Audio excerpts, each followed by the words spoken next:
Dans cette courte vidéo, on va parler du point très important de la portée des variables, c'est-à-dire quand est-ce qu'une variable est disponible, quand est-ce que la valeur d'une variable est disponible ou pas. Si je crée une variable à l'intérieur d'une fonction, alors on dit que c'est une variable locale, c'est-à-dire qu'elle a une portée locale, c'est-à-dire qu'on peut y accéder que à l'intérieur de cette fonction. Donc là, dans cette fonction, je crée une variable a, donc a égale 2, et évidemment, on peut s'attendre à ce que mon print a fasse un print 2. D'accord. Donc là, j'appelle ma fonction test, et effectivement, ça imprime 2, tout va bien. Si là, ici, je fais un print a, je vais avoir un message d'erreur qui va me dire à la ligne 6, c'est-à-dire bien ce print là. Le nom a n'est pas défini, tout simplement parce que la portée de la variable a est limitée à cette fonction. Et donc on ne peut pas accéder à a à l'extérieur de cette fonction. À l'opposé, des variables qui sont définies pour l'ensemble du programme, c'est-à-dire à l'extérieur des fonctions, c'est des variables globales, elles ont une portée globale et donc elles peuvent être utilisées à tout point du fichier ou du programme. Par contre, la question se pose du conflit de noms de variables. Si on a une variable qui est définie de façon globale, ici par exemple, avec mon a égale 12, et aussi une variable définie au niveau local, mon a égale 2. On va voir tout de suite en ajoutant un petit peu de texte ce qui se passe. Donc ici dans la fonction et ici hors de la fonction. Ici on corrige ceci et voilà. Donc dans la fonction on a bien a égale 2. Et hors de la fonction, même si j'ai appelé ma fonction test, a égale 12. C'est-à-dire qu'à l'intérieur de ma fonction, c'est la variable locale qui prime, donc c'est la variable locale qui est utilisée. Et donc en fait, concrètement, on a d'une certaine façon deux variables, une variable a globale, une variable a locale, puisque même si on fait a égale 2 ici, la valeur 12 n'est pas écrasée au niveau global. Et du coup, même si j'utilise un passage de paramètres, par exemple une fonction test qui prend un paramètre x qui fait x égale x plus 2, et puis en dehors de ma fonction, j'écris x égale 4, et puis test a égale 4, pardon, et puis test de a, si je print de a reste à 4, tout simplement, parce que là, il n'y a pas de lien entre x et a, même si je passe a en paramètre, x est une variable locale, x égale x plus 2 n'a pas d'effet en dehors de la fonction, et donc a reste à 4. Donc bien sûr, le premier enseignement, c'est qu'il vaut mieux éviter de donner le même nom à une variable locale et à une variable globale pour éviter de s'en mêler les pinceaux dans la portée des variables, mais que même indépendamment de ça, il faut quand même faire attention à cette notion de portée des variables.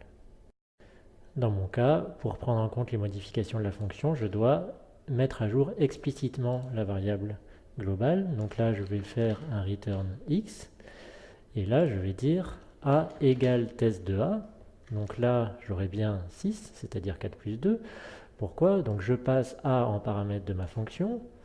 Là, j'ai ma variable locale x qui prend x plus 2, c'est-à-dire 6. Ma fonction retourne 6, et donc a prend la valeur retournée par cette fonction, c'est-à-dire 6, et donc a maintenant vaut bien 6. Tout ça serait trop simple s'il n'y avait pas des exceptions à la règle que je viens de vous raconter. Donc ces exceptions, c'est ce qu'on appelle les types modifiables, mutables. C'est le cas des listes et puis c'est le cas d'autres structures de données comme les dictionnaires, les ensembles, etc. Donc concrètement, qu'est-ce qui se passe avec une liste? Donc si j'ai une fonction qui prend en paramètre une liste, donc mettons que son comportement soit de prendre l'élément numéro 1, enfin l'élément avec l'indice 1, et de faire plus 2. Voilà. Donc ici on a une variable qu'on va appeler y, qui est une liste qui contient un certain nombre d'éléments. Et j'appelle type y.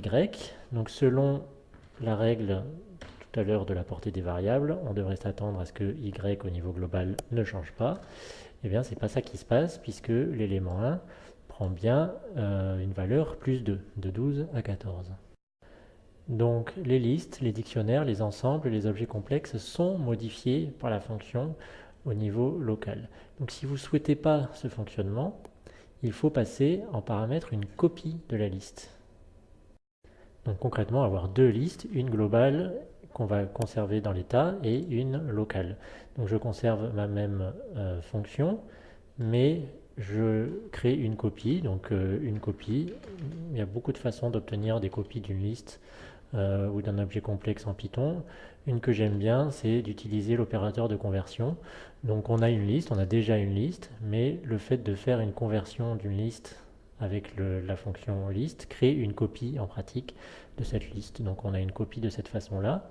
Et donc si je fais test de copie, mon print de y ne va pas changer, c'est-à-dire 3, 12, 4. En revanche, copie, et bien 3, 14, 4. Cette notion de portée est quelque chose qui est vraiment très important à comprendre parce que c'est source d'erreur d'une part, et en plus c'est source d'erreur parfois un petit peu difficile à détecter puisque ça ne génère pas d'erreur de syntaxe, Python ne génère pas une erreur, mais on a un programme qui ne met pas les données, qui ne met pas les variables dans l'état dans lequel on pense qu'elles sont, soit modifiées, soit pas modifiées, et donc c'est quelque chose auquel il faut faire relativement attention. Si vous êtes intéressé, vous pouvez vous renseigner sur la notion de passage de paramètres par valeur ou par adresse.